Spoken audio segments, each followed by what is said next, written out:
और कर्नाटक का कुछ पोर्शन ये 17 सितंबर 1948 को यहां पर पहली बार तिरंगा झंडा लहराया और ये हमारे लिए स्वतंत्रता का दिवस है, मुक्ति का दिवस है। और हम लोग अगर देखें तो कर्नाटक में और महाराष्ट्र में हमेशा इस दिन पर तिरंगा झंडा लहराता है, स्टेट फंक्शन होता है और इस दिन को मुक्ति दिवस के रूप में, चूंकि पहली बार हमारा तिरंगा फहराया गया था, मुक्ति दिवस के रूप में इसको मनाया जाता है। मैं समझ नहीं पाता हूं कि तेलंगाना में इसको क्यों नहीं मनाया जाता और इसलिए हम लोगों ने यह तय किया है कि ग्रेटर हैदराबाद म्युनिसिपल कॉरपोरेशन ये भारतीय जनता पार्टी के तत्वावधान में भारत का तिरंगा जो पहली बार 17 सितंबर को फहराया गया उसको एक फंक्शन के रूप में सेलिब्रेट करेगी और वो पहली लड़ाई तेलंगाना के मुक्ति की और दूसरी लड़ाई जब तेलंगाना बना तो इस पहली लड़ाई को भी बड़े जोर शोर से हम लोग यहां पर सेलिब्रेट करेंगे।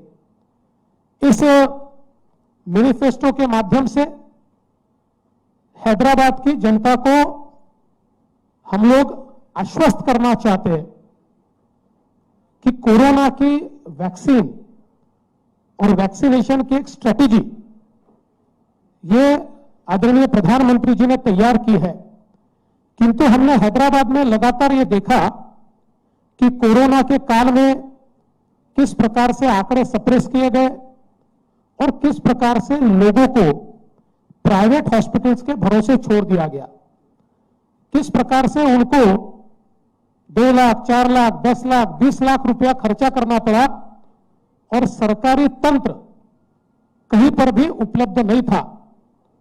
और इसलिए हम ये आश्वस्त करना चाहते हैं कि कोरोना की वैक्सीन स्ट्रेटेजी में हैदराबाद म्युनिसिपल कॉरपोरेशन पूरे तरीके से पार्टिसिपेट करेगा और पूरी सरकारी व्यवस्था, पूरी कॉरपोरेशन की व्यवस्था खड़ी की जाएगी।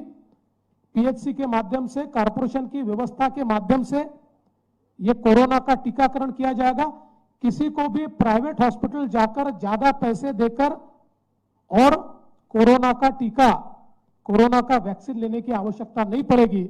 इसकी पूरी व्यवस्था ये कॉरपोरेशन के माध्यम से हम लोग यहां पर निश्चित रूप से करेंगे। इसके साथ साथ हम लोगों ने यह भी तय किया है कि एलआरएस आज 15,000 करोड़ रुपए का बर्डन एक प्रकार से लोगों के ऊपर डाला जा रहा है। We will scrap this LRS. आज केंद्र सरकार अलग अलग प्रोजेक्ट के माध्यम से एक सेक्टोरल अप्रोच लेकर स्मार्ट सिटी डेवलपमेंट में जो एक सेक्टर है, ऐसे सेक्टर्स को डेवलप करने के लिए पूरा पैसा देता है। टोटल आज आप देखिए जिन शहरों में स्मार्ट सिटी के प्रोजेक्ट्स चल रहे हैं उनमें एक एक सेक्टर के प्रोजेक्ट्स ये चल रहा है जिसमें वहां की जो सारी बेसिक एमिनिटीज है उसको एकदम अच्छे तरीके से तैयार किया जाता है। वहां के रोड्स हो, ड्रेनेज हो, सीवेज हो, लाइटिंग हो, सारी चीजें।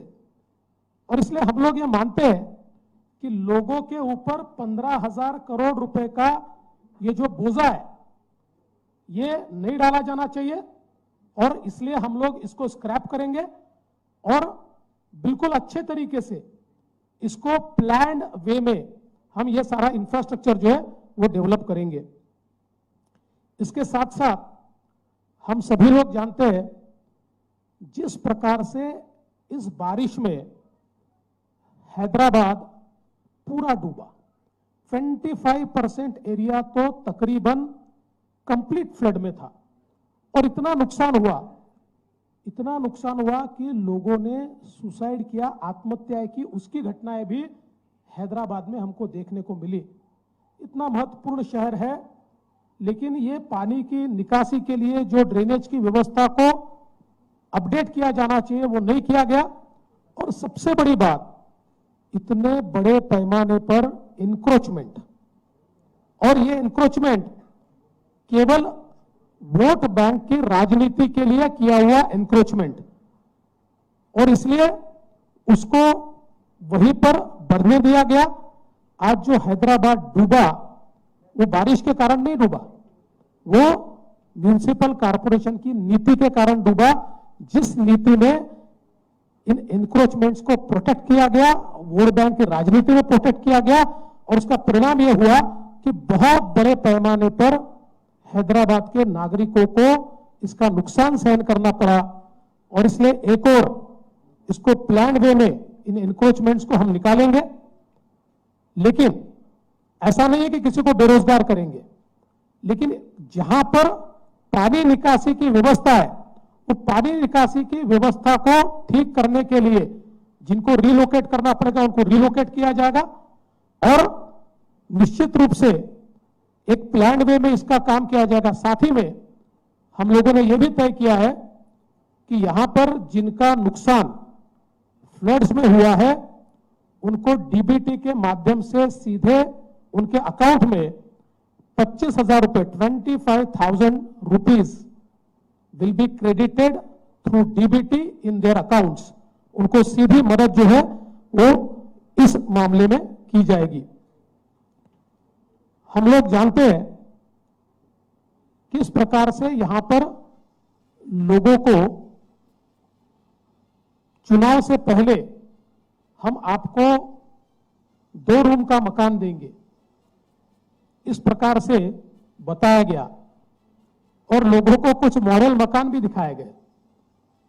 तो आम आदमी को ये लगा, गरीब को ये लगा कि ऐसा मकान मुझे मिलेगा, तो उसने बड़े खुश होकर इनको वोट किया, लेकिन एक भी मकान नहीं बना। और जानबूझकर प्रधानमंत्री आवास योजना को रोकने का काम किया गया, और उसमें हम लोग ज्यादा अच्छा देंगे इस प्रकार से बताकर किसी को कुछ नहीं मिला। मैं महाराष्ट्र का मुख्यमंत्री था, 5 साल में महाराष्ट्र में हम लोगों ने ग्रामीण इलाकों में 10 लाख मकानों का निर्माण किया, और शहरों में 5 लाख मकानों का काम शुरू किया, और 2 लाख मकानों का और प्लानिंग हम लोग अंतिम स्टेज तक लेकर गए। लेकिन यहां पर लोगों को प्रधानमंत्री आवास योजना से पूरे तरीके से दूर रखा गया। हम लोगों का एक प्रॉमिस है कि हैदराबाद म्युनिसिपल कॉर्पोरेशन के माध्यम से 1 लाख गरीबों को प्रधानमंत्री आवास योजना का घर, 1 लाख पुअर फैमिलीज को प्रधानमंत्री आवास योजना का घर हम लोग देंगे, और उसको हम पूरा करेंगे। और उनका जो घर का सपना है, जो बड़ा सपना दिखाकर एक प्रकार से उनको मूर्ख बनाने का काम यहां की सरकार ने किया, टीआरएस की, उसको हम लोग उनका सपना पूरा करेंगे और उनको यह आवास निश्चित रूप से देंगे। इसके साथ साथ हम लोगों ने यह भी तय किया है कि हमारी जो माताएं बहनें, हमारी महिलाएं हैं, उनको हमारा जो ट्रांसपोर्ट है, चाहे वो मेट्रो हो चाहे बस हो, इसमें हम लोग उनको फ्री ट्रैवल की परमिशन देंगे।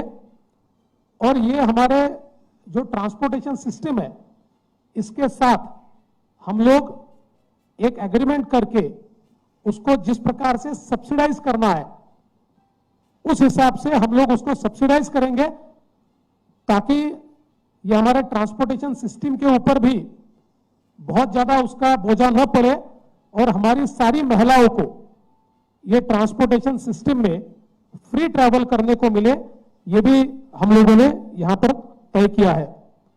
इसके साथ साथ हम लोगों का यह भी मानना है कि अब कोरोना के समय पे हम लोगों ने देखा कि ऑनलाइन एजुकेशन बहुत बड़े पैमाने पर हुआ, लेकिन जो गरीब है उनका क्या है, उन बच्चों का क्या होगा।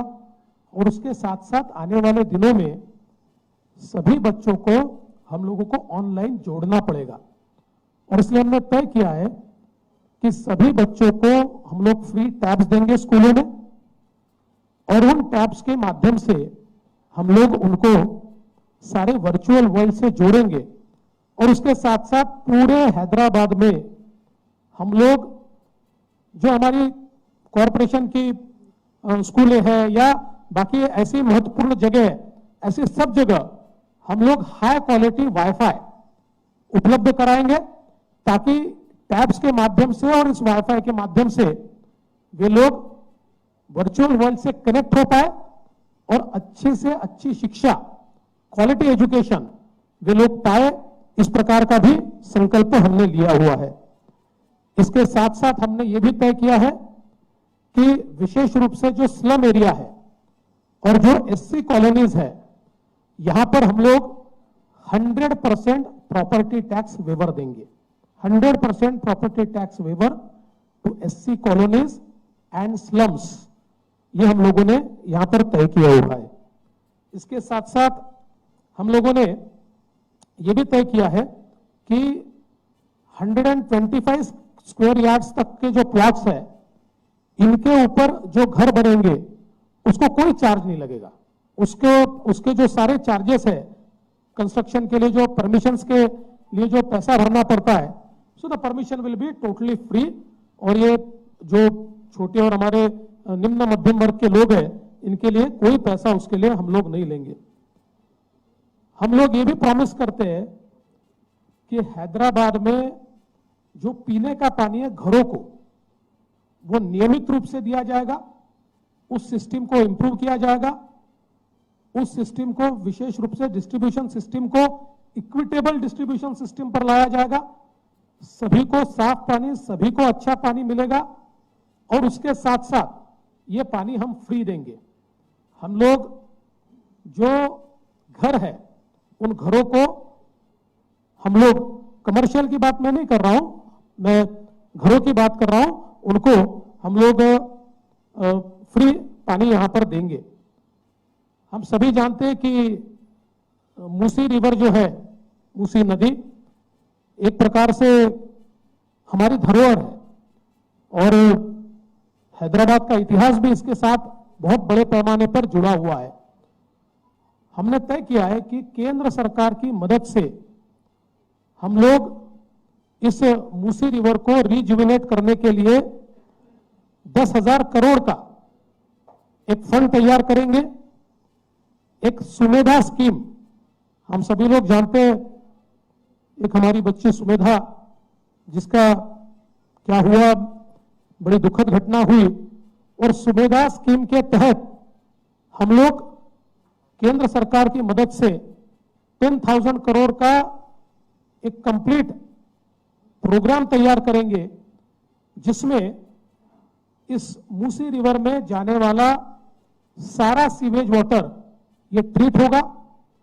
इस पर जितना एनक्रोचमेंट है वो रिलोकेट होगा और फिर एक बार अविरल बहने वाली इस प्रकार की स्वच्छ रिवर, इसको हम तैयार करेंगे। जिस प्रकार से नमामि गंगे, ये एक बहुत बढ़िया स्कीम आदरणीय मोदी जी ने तैयार की और आज हम लोग देख रहे हैं कि गंगा का रूप बदल रहा है। ऐसे कई शहरों में जिस प्रकार से साबरमती वाटर फ्रंट हम लोगों ने बहुत अच्छे तरीके से गुजरात में देखा, उसी की तर्ज पर ये जो मूसी रिवर का डेवलपमेंट है, ये डेवलपमेंट भी हम लोग यहां पर करेंगे।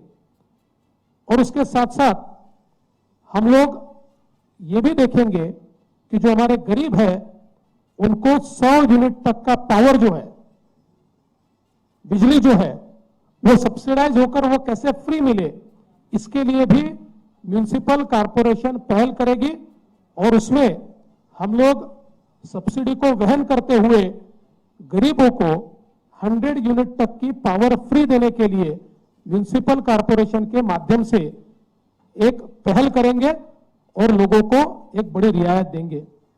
वैसे तो कई चीजें इस मैनिफेस्टो में है, आप सबके पास वो मैनिफेस्टो पहुंचेगा, लेकिन मैं एक बात बिल्कुल साफ कहना चाहता हूं। What is our aim? हमारा एम ये है, आज हैदराबाद को, ओल्ड सिटी को ओएसी ने और बची हुई सिटी को सीएम चंद्रशेखर राव साहब ने आपस में बांट लिया है, मानो ये उनकी प्राइवेट प्रॉपर्टी हो। We want to reclaim the city and give it back to the people. ये ना ओवैसी का शहर है, न ये चंद्रशेखर राव जी का शहर है, ये हैदराबाद की जनता का, ये तेलंगाना का शहर है। और इसलिए जो प्राइवेट प्रॉपर्टी इन्होंने बना के रखी है, we want to reclaim it and give it back to the people of Hyderabad. हम हैदराबाद की जनता को उसको वापस करना चाहते हैं। उसी प्रकार से हमारा जो ग्रेटर हैदराबाद म्युनिसिपल कॉरपोरेशन है, ये ग्रेटर हैदराबाद म्युनिसिपल कॉरपोरेशन भी इन दोनों ने ज्वाइंट प्राइवेट प्रॉपर्टी के रूप में बांटा है। It is utilized only for their private gains. It is no more a public body. We want to make it a public body. हम उसको वापस जनता को समर्पित करना चाहते हैं। भारतीय जनता पार्टी के महापौर और जो मेंबर्स चुनकर आएंगे, ये सारे के सारे वहां ट्रस्टी होंगे, मालिक नहीं होंगे।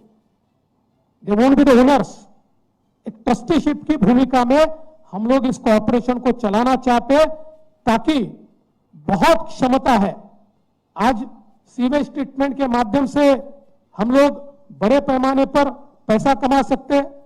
आज हैदराबाद में ये देश की एक बहुत ही महत्वपूर्ण शहर है, और मैं ऐसा मानता हूं कि देश के आज हम लोग जब विचार करते हैं तो दिल्ली, मुंबई, कलकत्ता, मद्रास, इसके साथ साथ पहले इन 4 ही शहरों का नाम आता था, पर मैं ऐसा मानता हूं कि हैदराबाद हो, पुणे हो, ऐसे कई शहर है कि आज इन शहरों का नाम उनके साथ साथ शुमार होता है। लेकिन इस शहर की जो हालत हमको फ्लड्स के बाद देखने को मिली, जो कचरे की हालत देखने को मिली, इसमें से इस शहर को बाहर निकालकर एक आइकॉनिक शहर बने और लोगों का शहर बने, इसके लिए भारतीय जनता पार्टी पूरे तरीके से प्रयास करेगी। ये इस मैनिफेस्टो के माध्यम से हम जनता को आश्वासित करते हैं, और हमारा मैनिफेस्टो जनता को